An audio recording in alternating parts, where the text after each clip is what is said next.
Le thème de mon message en ce jour, c'est 10 qualités d'une bonne femme.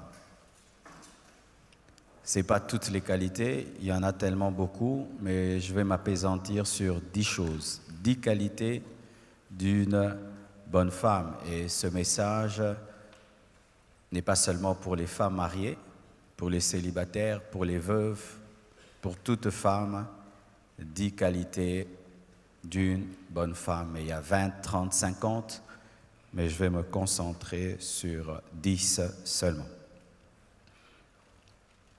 Je salue aussi nos bien-aimées sœurs qui nous suivent sur Internet. Bonne fête à vous également. Nous allons nous tenir debout pour lire 2 passages des Écritures.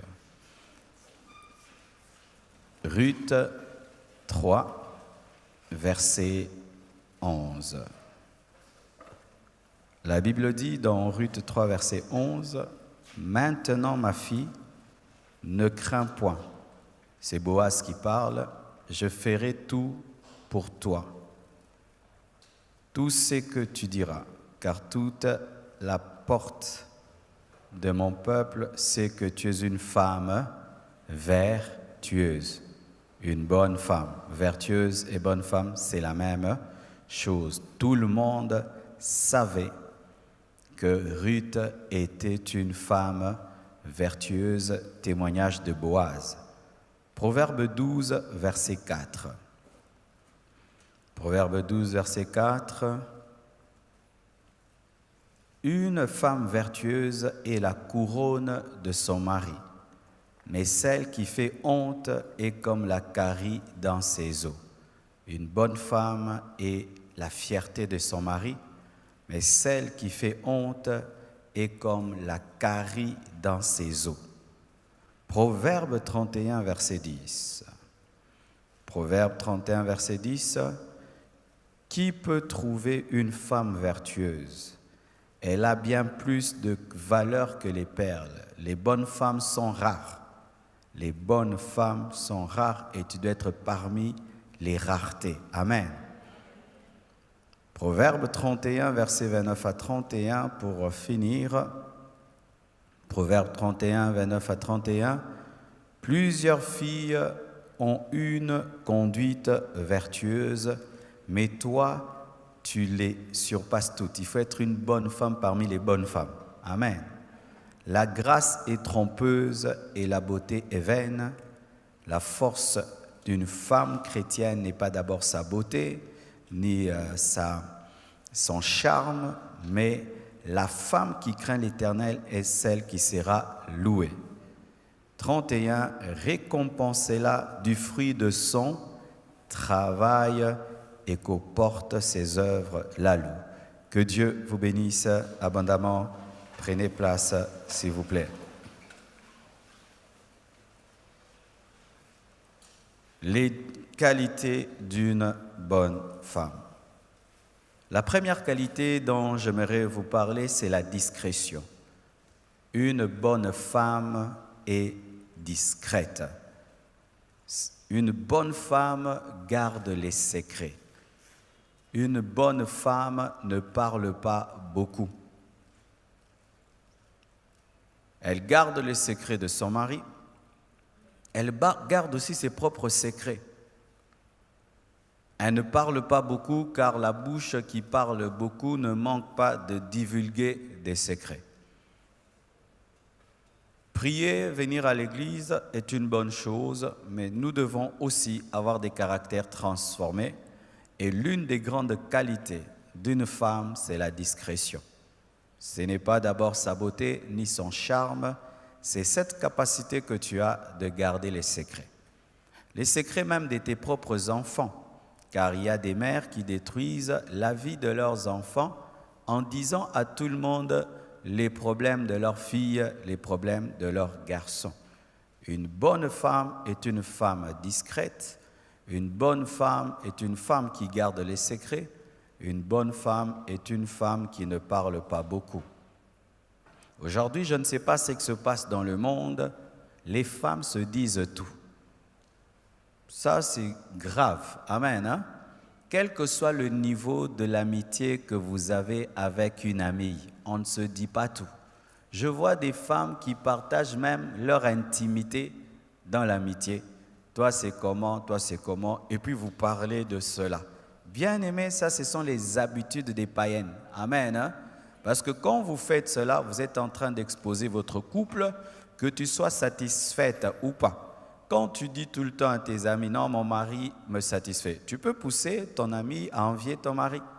Et quand tout le temps tu dis que mon mari n'est pas à la mesure, tu es en train de faire qu'il y ait des ragots autour de ton mari, jusqu'à ce qu'un jour il l'entendra et vous ne pouvez pas savoir à quel point ça peut déstabiliser un mari.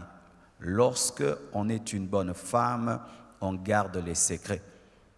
Des mères qui racontent tout aux tantes, tout aux oncles, que mon enfant, ma fille a fait ceci, mon fils a fait cela.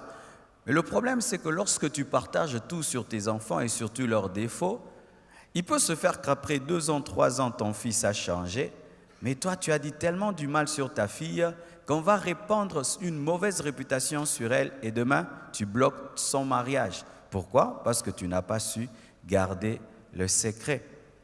Mais pas seulement cela.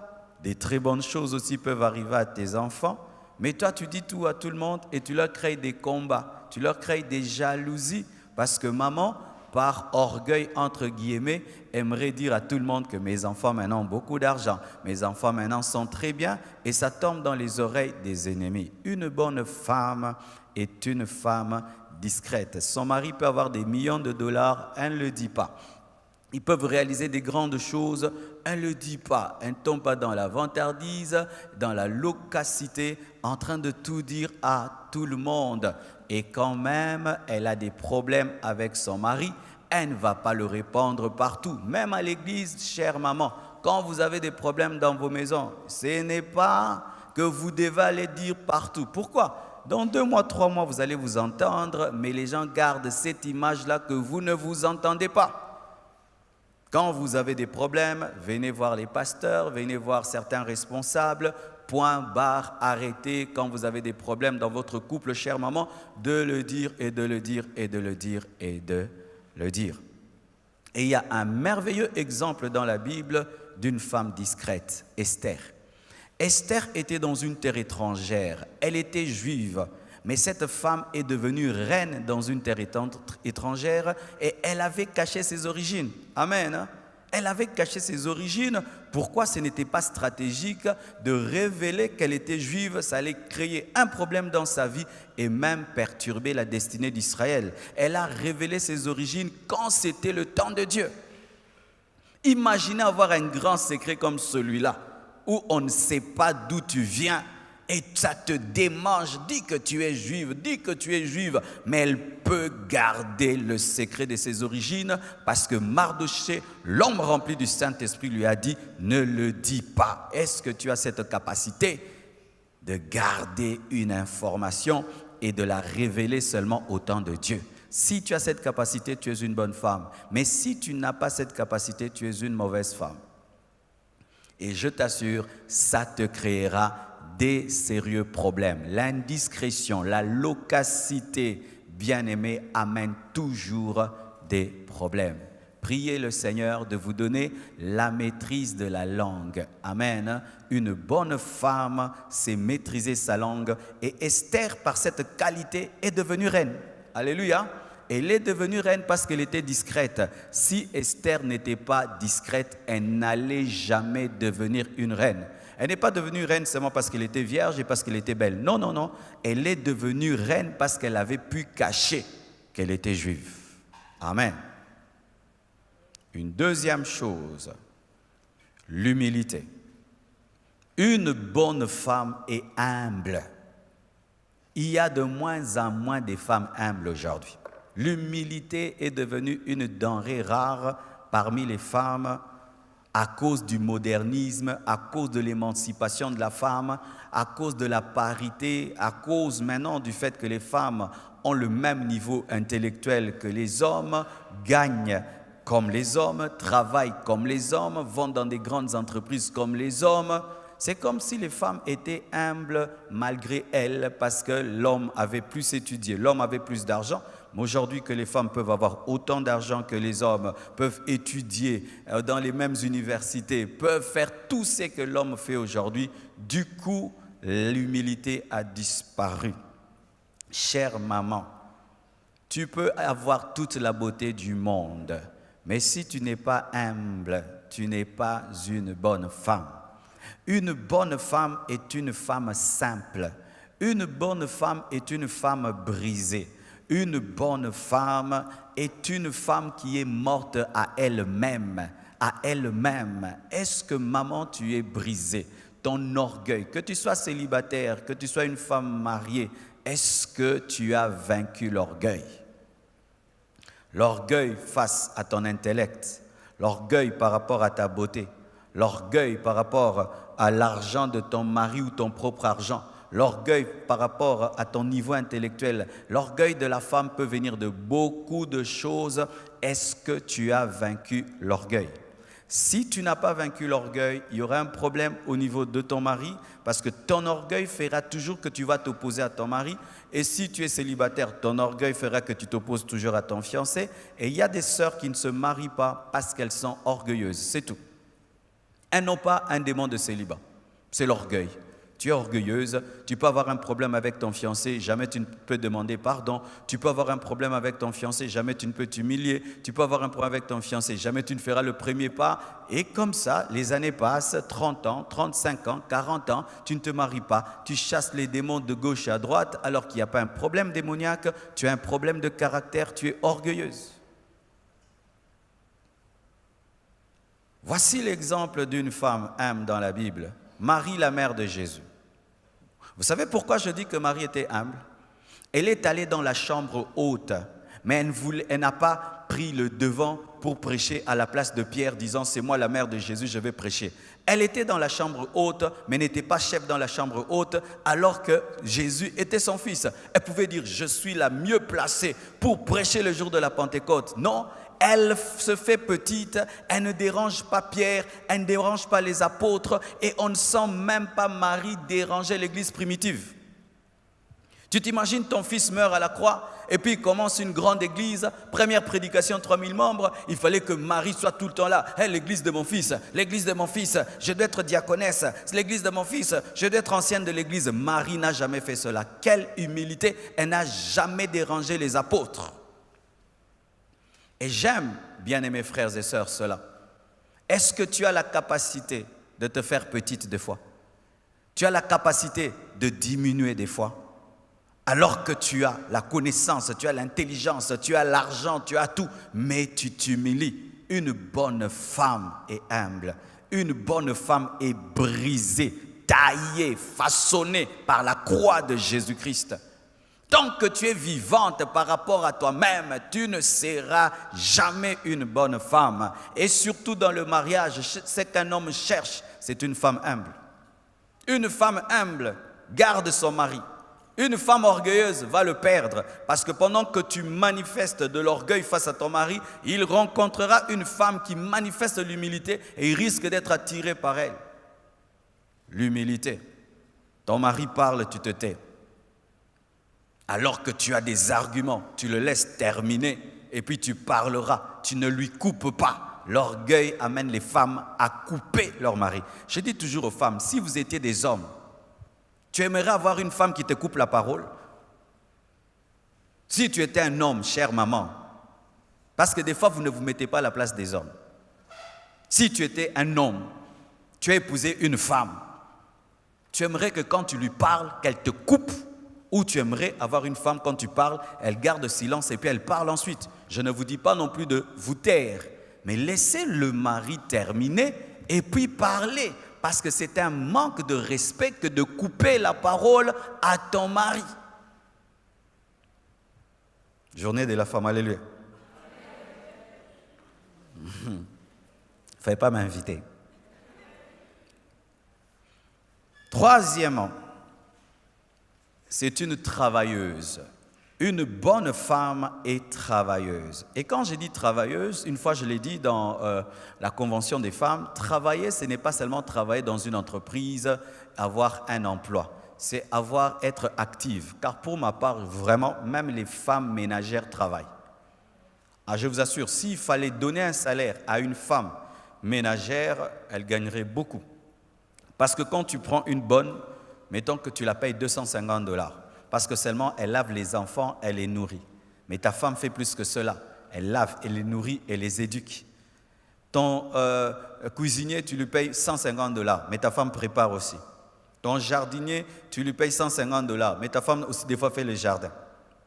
Celui qui te donne des conseils, tu peux lui donner même $500 par mois. Ta femme aussi te donne les conseils. Donc une femme, même si elle ne va pas au travail, elle travaille à la maison. Mais vous êtes souvent impayés. Alléluia. Alors maman, ne dis jamais que tu ne travailles pas. Maman, tu fais quoi dans la vie? Moi, je ne travaille pas. Oh, prendre soin des enfants. Ah, quel travail. Gérer une maison, gérer un mari qui se réveille le matin. Où est mon pantalon? Où est ma veste? Mon café, mon thé, tous les... Ah non, c'est grave, c'est grave. Alléluia. Une bonne femme est active. Une bonne femme n'est pas amoureuse de la télévision et de la télécommande. Tu as ton divan connu dans la maison. Les divans des mamans. Il y a les divans des papas. On peut comprendre un peu le divan des papas. Mais le divan des mamans et la télécommande des mamans, quand seulement tu t'assieds là, tout c'est là. Les beignets là, bouillis là, l'été là, les foufous là, la chikwang là. Quand tu t'assieds là, c'est la tour de contrôle. Et vous aimez vous placer dans un coin de la maison où vous surveillez les allers-retours. Comme ça, quiconque passe au Tindier. Je connais une femme comme ça. Donc, quand elle s'assied à la tour de contrôle, il faut éviter qu'elle te voie. Soit monyoka ko tin, yakawa, yelanga, memelanga.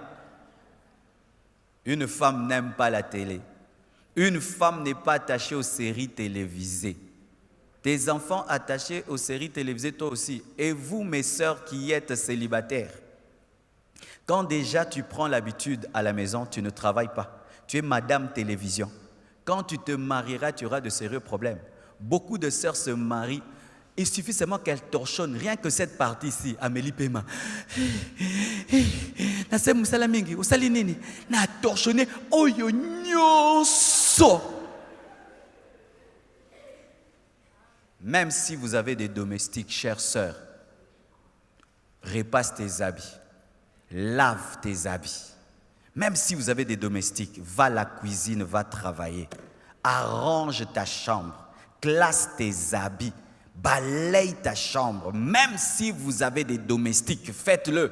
Pourquoi? Quand tu vas te marier, tu auras un problème cardiaque. Pourquoi? Parce que tu es tellement paresseuse qu'un petit travail te fatiguera. Et qui te dit que ton mari aura déjà le moyen de te payer un domestique?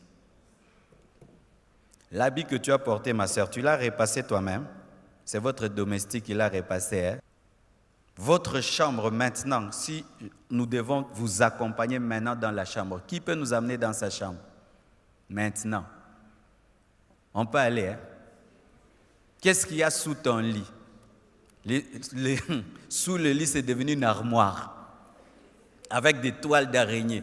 Tu n'arranges que là où les gens passent. Là où on ne passe pas, tu n'arranges pas. Tu arranges ta maison après 3 mois. Donc tu as 3 mois de désordre, 1 jour de propriété.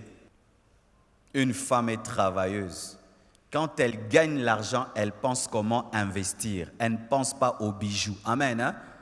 Une femme chrétienne, quand elle a l'argent, elle dit comment je vais investir, comment je vais multiplier. Elle ne pense pas d'abord aux habits, elle ne pense pas d'abord aux bijoux, elle pense à investir et à multiplier. Quel projet tu as, chère femme? Est-ce que tu rapportes même l'argent à la maison ou tu as le projet de le faire? Car sachez, comme je le dis toujours, si pendant la vie de ton mari, tu n'apprends pas à te battre pour gagner l'argent, le jour qu'il mourra, on t'appellera pauvre veuve. Mais si pendant qu'il est vivant, tu sais chercher l'argent, tu sais gagner l'argent, tu sais investir, quand il mourra, on t'appellera riche veuve. Quittez celle-ci Beaucoup de femmes africaines attendent le mariage comme étant un salut financier. Pourquoi tu ne te bats pas dans la vie? J'attends qu'on m'épouse. Pourquoi tu ne cherches pas le travail? J'attends qu'on m'épouse. Pourquoi tu ne fais rien dans la vie? J'attends qu'on m'épouse. J'attends que Dieu me donne un mari riche. L'homme a un cerveau, tu as aussi un cerveau. L'homme a des mains, tu as aussi des mains. Et voici une femme travailleuse dans la Bible, Ruth. Nous aimons beaucoup parler de Ruth. Oh, Ruth a eu Boaz, Boaz a eu David, Boaz ceci. Mais sachez, Ruth a eu le mariage comment? C'est parce qu'elle était allée glaner dans le champ de Boaz. Ruth, c'est l'exemple d'une jeune fille qui va travailler à Vodacom et le patron de Vodacom l'épouse. C'est comme ça que Ruth s'est mariée. Elle est allée travailler à Vodacom et là, elle a accepté même de balayer Vodacom et le chef l'a vue et l'a épousée. Le mariage ne vient pas qu'en priant, jeûnant, venant à l'église. Tu peux avoir le mariage en investissant. Tu fais les affaires et tu rencontres un homme d'affaires. Tu bosses et tu rencontres un autre qui bosse. Elle est allée dans le champ et elle a rencontré un autre homme qui aime les champs. Celui qui travaille rencontre la bénédiction. Je vous assure, il n'y a pas un grand malheur dans la vie d'un homme que d'avoir une femme paresseuse. D'avoir une femme paresseuse. Et la paresse s'accompagne toujours de la saleté, s'accompagne toujours du désordre et s'accompagne toujours du gaspillage. Une femme qui travaille apprend à respecter la valeur de l'argent. Ma sœur, avec l'argent que tu gagnes, tu ne penses même pas acheter une parcelle et construire. Tu as même la paresse de construire ta propre maison. Tu es étudiante, tu ne te donnes pas étudier avec sérieux parce que tu es une femme. Pourquoi je vais me donner à distinguer? Moi, je ne veux pas être professeur. Pourquoi tu ne peux pas être professeur, ma sœur?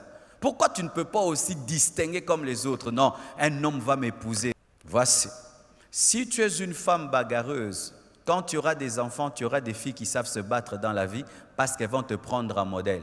Mais si tu es une mère paresseuse, tu auras des filles qui vont te ressembler parce qu'elles diront « Maman ne fait rien dans la vie, mais elle gagne bien la vie. » Si tu veux engendrer des filles exceptionnelles, sois une femme qui travaille dur. Elles vont te regarder, elles vont prendre exemple sur toi. Une bonne femme travaille. Alléluia. Elle n'a pas peur de transpirer. Elle n'a pas peur de toucher le torchon. Elle n'a pas peur de prendre le balai. Même si tu as des travailleurs, des fois, il faut les mettre de côté. Alléluia. Ou toi-même, tu entres dans la cuisine. Ce n'est pas toujours bon que le mari ne mange que la nourriture du travailleur et du travailleur. Ruth a été élevée parce qu'elle travaillait. Elle a accepté même une basse besogne pendant un temps, glaner, ramasser dans le champ. Et Dieu lui a donné le champ, car si tu épouses Boaz, le propriétaire du champ, le champ est à toi. Des fois, accepter de commencer petit, où on te donne un petit salaire, mais tu manifestes l'excellence et tu as la promotion. Bamisala pamba pamba oyo. Oh, tu peux commencer comme glaneuse et puis tu deviens propriétaire du champ. Mais lorsque tu travailles, équilibre toujours le travail et le couple. Amen.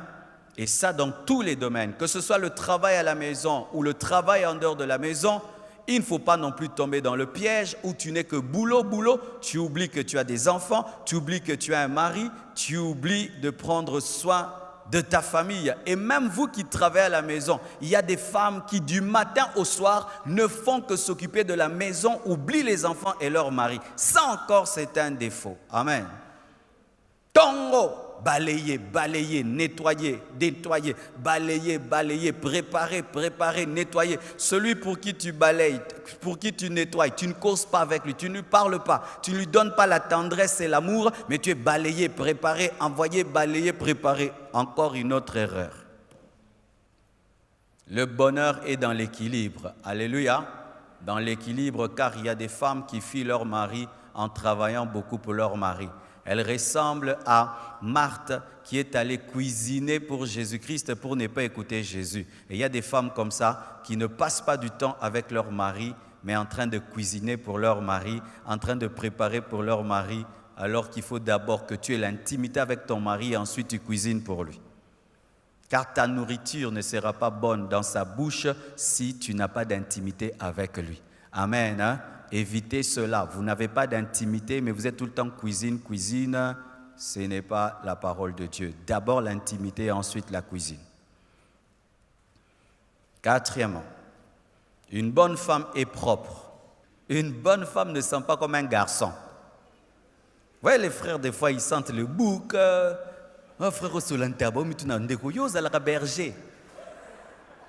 Non, frère, bazaba solomo, bozo, mais tu n'as pas frère royo, au salara wapi. Mais il y a des sœurs aussi qui sentent comme ça. Mais ça, c'est grave, hein? Une sœur qui sent comme un garçon. Avec tous les parfums des Chinois qu'il y a aujourd'hui, même des parfums de 1000 francs, 2000 francs, maman, tu sens mauvais.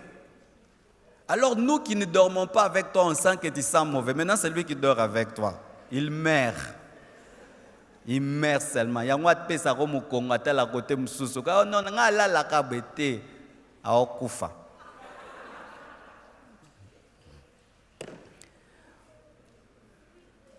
À cause du fait qu'anatomiquement, Dieu vous a créé différentes de nous, vous devez être très propre.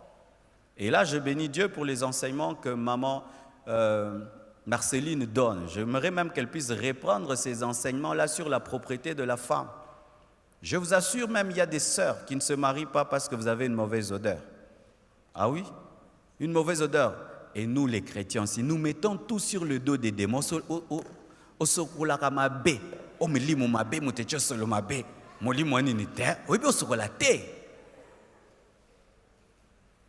Nos mamans avaient des mamans qui les apprenaient à se laver.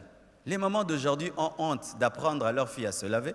Et il y a des filles qui se lavent comme des garçons, qui se lavent vraiment comme un garçon. Alors qu'aux garçonté. La nuit, tu ne te laves pas. Une fille. Donc, maman Marceline, il faut revenir à ces enseignements-là. Comment une femme doit se laver et pourquoi? Parce que ça peut te créer des problèmes. Et demain, dans la vie, un homme, il est beau, il est propre. Alors, il ne peut pas épouser une femme qui est moins propre que lui. Impossible. Tu n'aimes pas brosser tes dents. Tu ne sais pas prendre soin de ton intimité. Et des odeurs bizarres sortent de ton corps. C'est pourquoi quand vous avez des amis, chères sœurs ou chères mamans, des fois, causez bien entre vous. Donne-moi la main, je parle. Surtout vos mèches. Maman, c'est vrai que tu aimes beaucoup ces mèches, ça t'a coûté cher. Mais ça durait, hein? Ça durait. Les mèches des femmes sentent très mauvais. Pourquoi? Parce que vous avez l'esprit d'économie. Il faut enlever, changer. Tu reviens tes propres cheveux, le temps que peut-être tu laves les mèches ou tu changes les mèches. Et aussi quand vous vous mettez aussi à mettre les chocos, ça donne aussi des odeurs parce que vous brûlez la peau. Et maintenant, quand l'odeur de la peau s'attache à l'habit, ça crée des problèmes. Alors si tu aimes les chocos, vraiment sois très propre, mais moi je te déconseille. Pourquoi? À force de brûler la peau, de la brûler et de la brûler, tu auras une odeur malgré que tu te laves, malgré que tu mets tout. Et surtout, l'odeur du choqué au parfum, ça crée encore une autre mauvaise odeur. Pourquoi tu as mélangé une mauvaise odeur avec une bonne? Voici ce qu'il faut faire. Tu te décides, tu ne mets plus.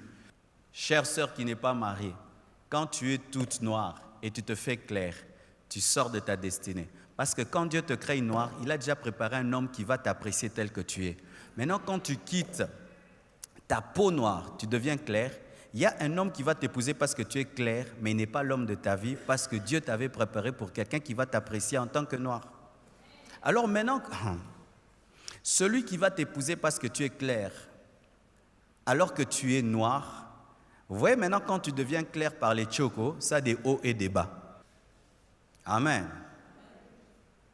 Et cette propreté ne doit pas être qu'extérieure. Parce que maintenant, il y a des femmes qui ont une propreté extérieure. un beau jean, un beau body, nanana, mais une propreté doit être d'abord intérieure. Tu ne dois pas te rendre propre ou belle pour les autres, tu dois le faire pour toi-même. Avoir une propreté extérieure et intérieure, veiller sur la propreté de tes vêtements, la propreté de ton corps, la propreté de ton intimité, la propreté de ta peau, de tes cheveux, de tes dents. Il faut veiller dessus, je vous assure, et tu dois être ordonné. Un garçon peut ne pas savoir où se trouvent ses chaussures, où se trouvent ses pantalons, mais pas une femme. Une femme au Kyozaola Tautuna. Bodi nangane kenda kiwap. Zato kendo lukayo. Tokuta kiangolo na couloir. Ok, bon sapatu nanga moko.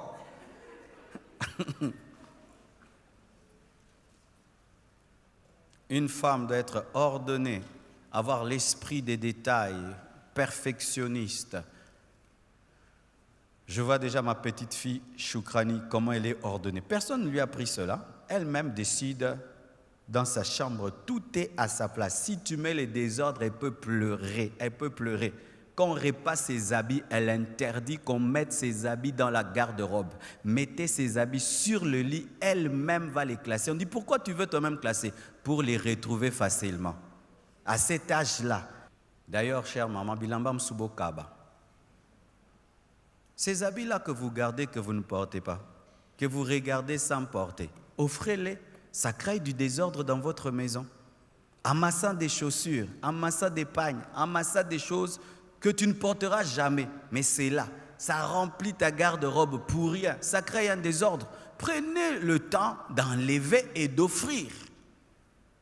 Car amasser amène toujours un problème d'ordre. Quel exemple nous avons? Esther encore.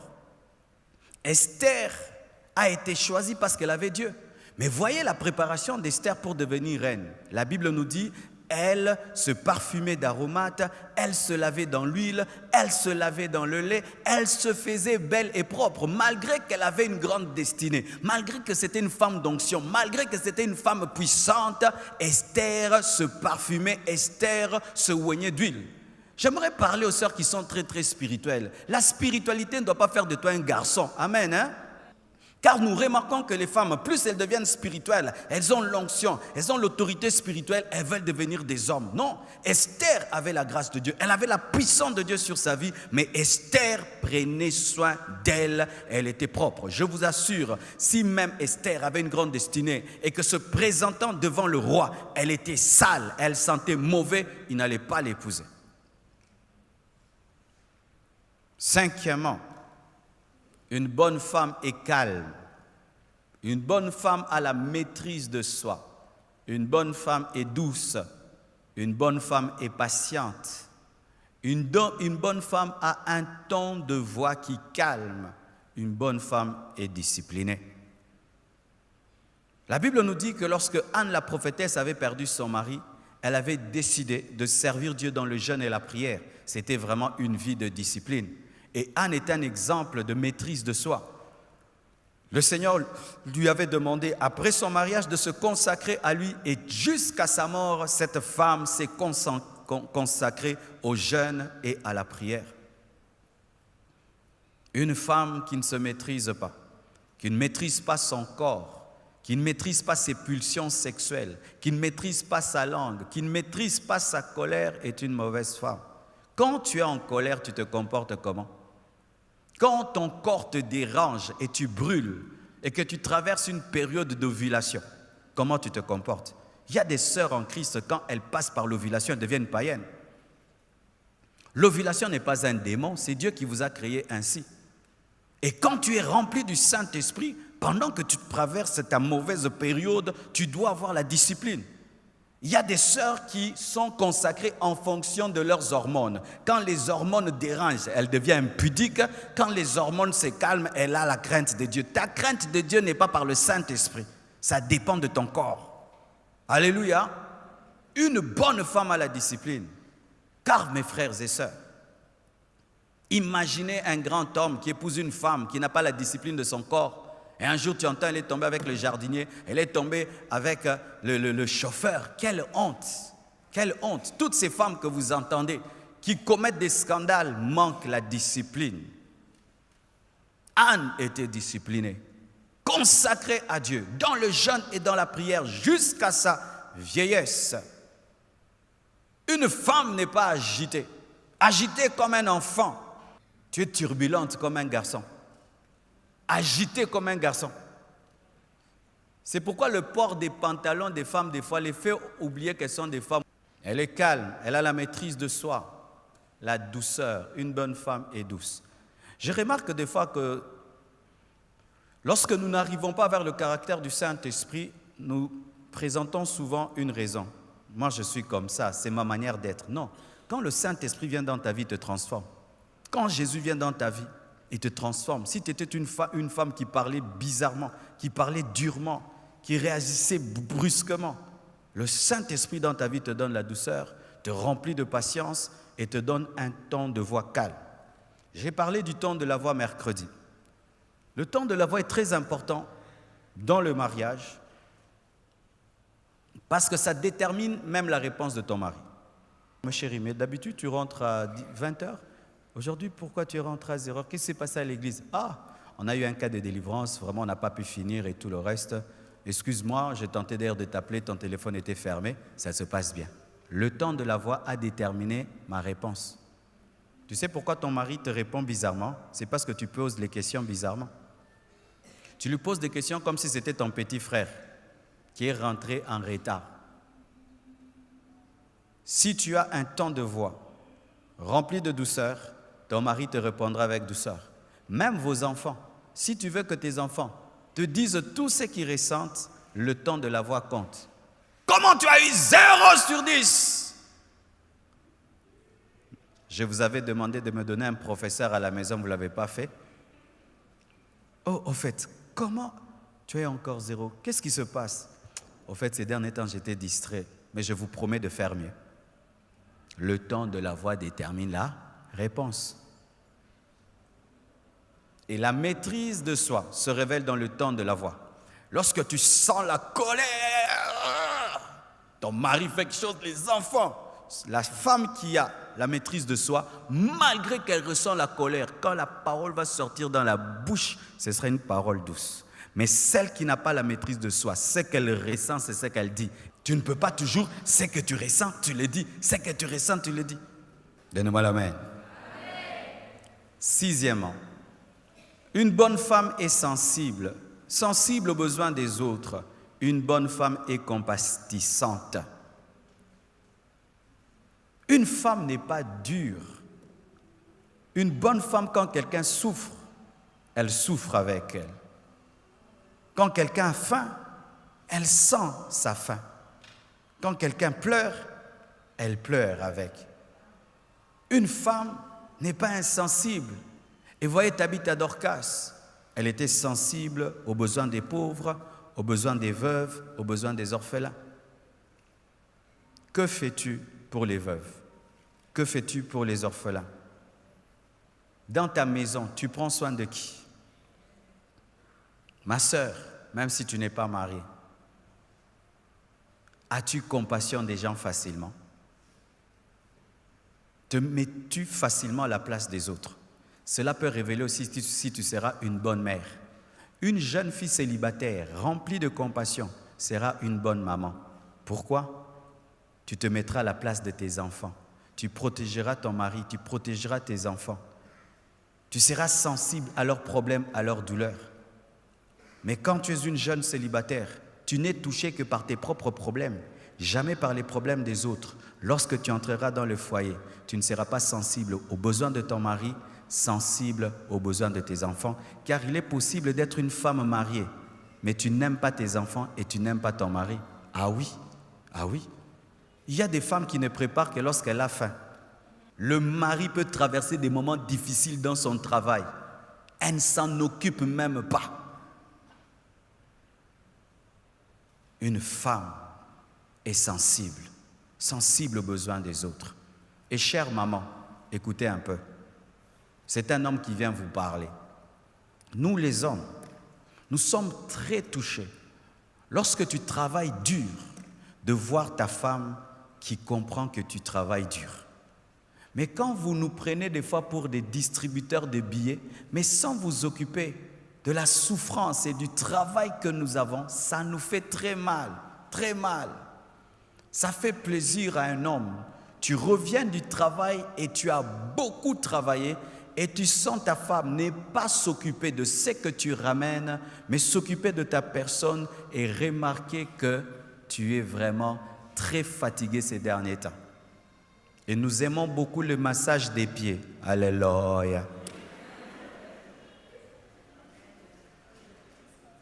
Mais toi maintenant, tu te précipites vers le sac de ton mari, prendre l'argent, mais tu ne t'occupes pas des pieds qui étaient debout pendant des heures du temps. Septièmement, nous sommes en train de finir. Une bonne femme est soumise, sans rébellion à son mari, et soumise à ses autorités. Non autoritaire devant son mari, même si tu es colonel. Traite son mari comme un seigneur. Et quand elle est célibataire, elle est prédisposée à la soumission. Une fois, il y a une sœur célibataire. Je dis, ma sœur, pourquoi tu n'épouses pas cet homme? Elle dit, pasteur, cet homme va me faire pécher. Pourquoi? Je ne trouve pas qu'il va me pousser à me soumettre à lui. Ça peut être trop. Chère sœur, quand tu es célibataire, tu dois avoir la prédisposition de te soumettre. Comme les païens disent que la marmite aime le couvercle. Une bonne femme attend un couvercle. Elle aimerait sentir une autorité au-dessus d'elle. Même quand elle est célibataire, elle dit, qui va dominer sur moi vraiment? Elle prie, Dieu, donne-moi un mari qui va être mon Seigneur. Mais quand vous demandez le mariage, vous voulez seulement avoir des amis? Non, ton mari n'est pas que ton ami, c'est aussi ton chef.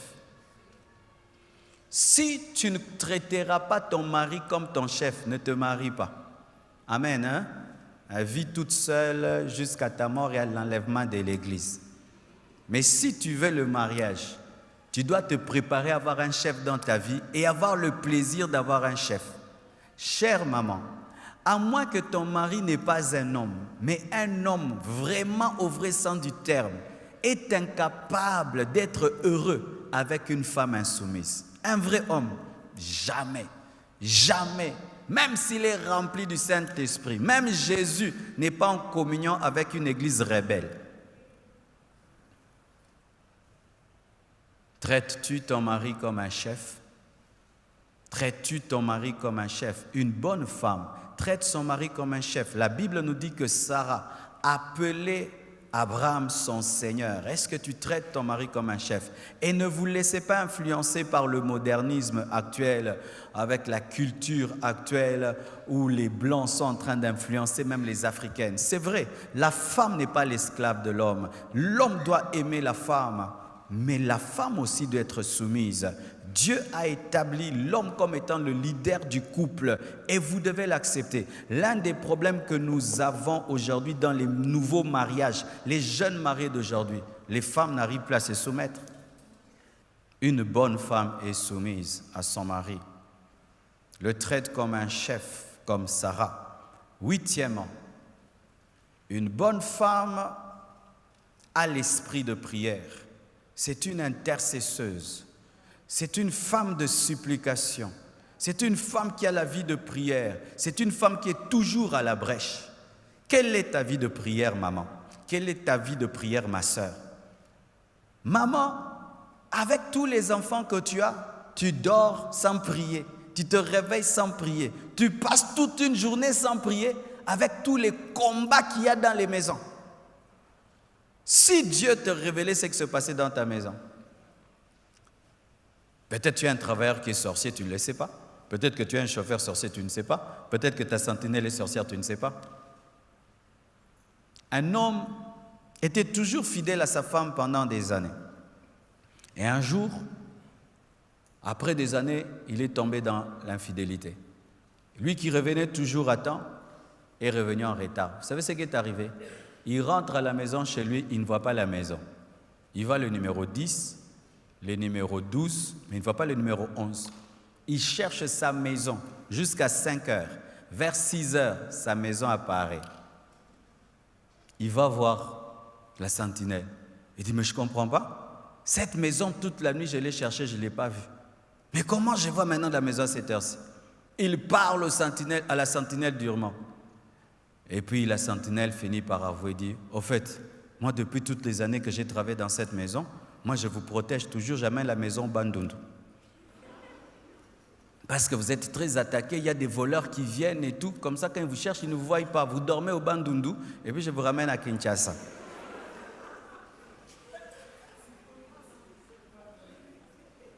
Alors ce jour-là, il avait cru que le patron avait dormi dans la maison parce qu'il avait emprunté une autre voiture. Il ne s'était pas comporté comme d'habitude, mais ce jour-là, le patron n'avait pas dormi dans la maison. Et maintenant, quand lui est venu, la maison était partie au Bandundu. Elle était revenue à 6 h du matin. Vous imaginez? Ils ne savaient pas depuis toujours qu'ils avaient une sentinelle sorcière. Une bonne femme prie pour son mari, prie pour ses enfants, prie pour sa maison, prie pour la nourriture, prie et prie et prie et prie et prie et prie. Elle a un rendez-vous avec Dieu. Elle a même un endroit dans la maison où elle va chercher Dieu. Quelle est ta vie de prière, maman? Il y a des choses que tu ne combattras, que tu ne vaincras jamais dans l'intelligence. Jamais. Les démons, les puissances des ténèbres, un mauvais caractère d'un mari, tu vas le changer comment? En te fâchant? Si tu te fâches, il se fâche davantage. Ma mère a gagné mon père à genoux. Mon père pouvait sortir et il revient tard. Ma mère s'élève, il la tape encore. Hein? Il a tort et puis il la tape. Et puis il repart encore 3 jours. Il revient encore, il tape. Ma mère a commencé à fréquenter les gens du full gospel. Elle a commencé à prier et Dieu a changé son mari. Tu vois le mauvais caractère de ton mari, il persiste parce que tu ne pries pas. Tu te chamailles, tu te chamailles, tu te chamailles, tu rends le mal pour le mal au lieu de prier, alors qu'il y a une puissance de ténèbres derrière votre couple qui veut le détruire, amener le divorce. Mais toi, une femme, tu ne pries pas, tu passes le temps devant la télé. 1 heure du temps que tu passes devant la télé, si tu pouvais transformer 1 heure de télévision en heure de prière, tu aurais déjà vu le résultat dans ta maison. Vous passez le temps devant novelas, télévision, WhatsApp, Internet, mais peu de temps de prière et vous êtes étonné que la gloire de Dieu ne se manifeste pas dans vos vies. Ma sœur, une fille célibataire qui a déjà l'esprit de prière amènera cela dans sa maison. Oh, ma sœur, c'est maintenant que tu dois avoir la vie de prière. Amen. Hein? C'est maintenant que tu dois avoir la vie de prière. Lorsque tu es une femme de prière célibataire, tu seras une maman de prière. Sinon, Dieu va te donner la vie de prière par les problèmes dans les foyers. La Bible nous parle d'une femme de prière, Anne, la mère de Samuel. Quand elle a eu des problèmes dans son foyer et que les enfants ne venaient pas, elle a commencé à aller vers son mari, donne-moi les enfants et tout le reste. Après, elle a compris que ce n'est pas mon mari qui va me donner les enfants, ce n'est pas Elkana qui va me donner les enfants, c'est l'Éternel. Elle s'est tenue devant Dieu, elle a commencé à prier, et puis elle a fait un vœu à Dieu, si tu me donnes cet enfant, je te le donnerai. Et Dieu lui a donné un prophète. Elle avait atteint un niveau de prière qui dépassait même le sacrificateur, de sorte qu'il ne pouvait pas comprendre sa dimension spirituelle, pensant qu'elle était ivre alors que cette femme vibrait en esprit. Une bonne femme est une femme de prière. Et je vous assure, un homme, même si c'est un païen, s'il a une femme qui prie, il se sent en sécurité. Il y a des païens comme ça. Je connais un monsieur païen, il sait que Dieu parle à sa femme. Lui, chaque fois qu'il trompe sa femme voit. Partout, sa femme voit. Il dit, hé, cette femme m'attrape. Tu sais comment il fait? S'il veut que Dieu lui parle, quand sa femme dort, il dit, Seigneur, moi je sais que tu ne me parles pas, mais cette fille-là, tu lui parles. Et qu'est-ce qu'il fait? Il prie, et puis il touche sa femme. Dieu, montre-la. Et la femme rêve la nuit. Le matin, dit, chérie, j'ai vu, tu voulais faire telle affaire, mais Dieu ne voulait pas ça. Amen. S'il veut faire une affaire, chérie, mais prie pour cette affaire. Et puis elle prospère. Et si sa femme le maudit, il est maudit. Dit, arrête de me maudire, pardon. Un homme, c'est ça en sécurité, même les enfants. Je vous dis, des enfants qui dorment dans la maison, mais qui entendent leur maman la nuit. Tu vas vraiment ponguer bien. Ah, alléluia. Chère sœur, travaillez déjà votre intimité avec Dieu, dès maintenant, alors que vous êtes célibataire. Parce que quand le mariage vient, le mariage perturbe la vie de prière. Demandez à toutes les femmes qui se sont mariées. Sinon, surtout si tu épouses un homme qui n'est pas spirituel, un homme qui est charnel, il va combattre ta vie de prière parce qu'il ne comprend pas comment tu peux prier 3 heures du temps. Profitez maintenant que vous avez la vie, vous êtes seul pour bâtir une vie avec Dieu. Amen. Pour terminer, 10e. 9e, ok. C'est une femme qui a la connaissance des Écritures, une femme qui médite la Bible, qui est régulière aux enseignements à l'église, qui aime les enseignements, les explications. Vous voyez, pendant que j'enseigne comme ça, les bonnes femmes sont contentes. Bonnes femmes aiment la connaissance, parce que la connaissance te permet de discerner les prophéties. Amen. C'est une femme qui a la connaissance des Écritures, qui médite la Bible, qui lit même des livres spirituels. C'est une gagneuse d'âme, une enseignante de la parole. Et je bénis Dieu pour le programme des femmes cette année. Nous allons faire la DNM des femmes. Nous voulons aussi découvrir des appels parmi les femmes. Et il y a une femme dans la Bible qui s'appelait Priscille. Priscille était une femme qui maîtrisait les Écritures, de sorte qu'elle était à côté de son mari Aquila. Elle a pu même corriger un grand apôtre de la parole qui n'enseignait pas la Bible avec exactitude. Une bonne femme lit la Bible. Où sont parties ces femmes qui ont tout le temps leur Bible à côté, qui mémorisent des versets bibliques, qui conseillent leurs enfants avec les îlets écrits? Quelle est ta relation, maman, avec la Bible? Ma sœur, quelle est ta relation avec la Bible? J'ai remarqué ceci. Si même tu n'es pas très intelligente, si même tu n'as pas une très grande sagesse, les femmes qui lisent beaucoup la Bible ont une grande sagesse. Pourquoi? Elles ont la connaissance de la Bible. Elles peuvent te dire, la Bible dit, la Bible dit. Est-ce que tu peux dire la Bible dit? Souvent, vous nous laissez à nous les hommes la Bible. Vous laissez aux hommes de maîtriser les Écritures. Quand ton mari est en train de lire un bon livre, demande-lui ce livre-là pour lire aussi. Sachez ceci dans le foyer. Quand tu laisses ton mari grandir spirituellement et toi tu ne grandis pas, vous allez être 2 étrangers dans le même couple. Aimez la parole de Dieu. Enseignez la parole de Dieu. Prenez soin des nouveaux venus où tu enseignes la parole de Dieu. Si même vous ne croyez pas que la femme a un ministère de la parole, parce qu'il y a des femmes qui ne croient pas ça, ça c'est pas la Bible. Mais Dieu ne t'empêche pas de connaître la Bible pour aider les gens. Quelqu'un qui dévie dans la sainte doctrine, tu le ramènes dans la doctrine. Méditez la Bible, lisez la Bible.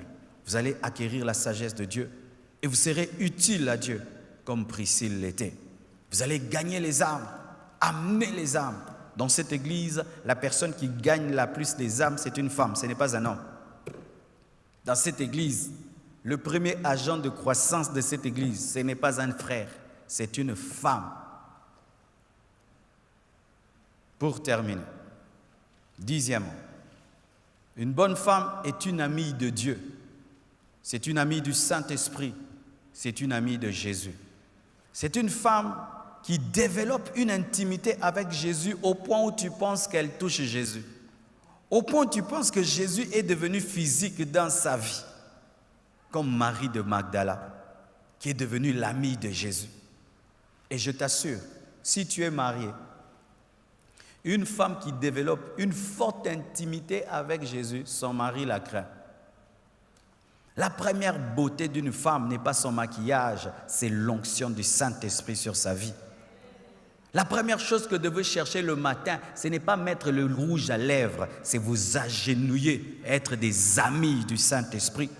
De sorte que tu puisses dire à ton mari, Jésus m'a dit, le Saint-Esprit m'a dit, ne fais pas ça. Alléluia. Une bonne femme est une femme prophétesse. Être prophétesse, ce n'est pas seulement le ministère, c'est-à-dire que tu as la capacité d'entendre Dieu.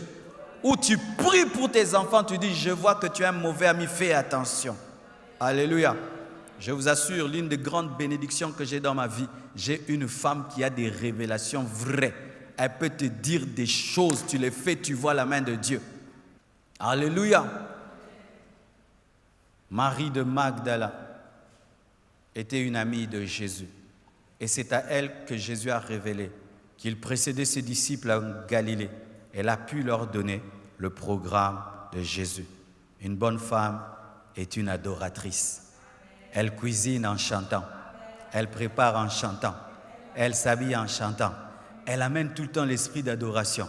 Elle est dans sa voiture, la musique chrétienne. Mais si ma sœur, yo lela bawana, tu es une sœur en Christ, mais tu écoutes la musique mondaine. Tu te maries, c'est toi qui apprendras à tes enfants les pas des danses du monde. Une bonne femme est une adoratrice. Et une adoratrice répand tellement de joie dans la maison.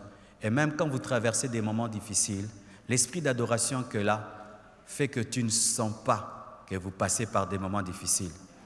L'homme rentre vite à la maison quand il sait qu'il va trouver une femme heureuse. Là, il rentre vite et qui m'a embouteillage. Mais quand il sait qu'il a laissé une femme en colère et il va trouver une femme en hyper colère. Chers célibataires, je vous donne un petit conseil. Si vous n'avez pas trouvé un bon mari, ne vous mariez pas.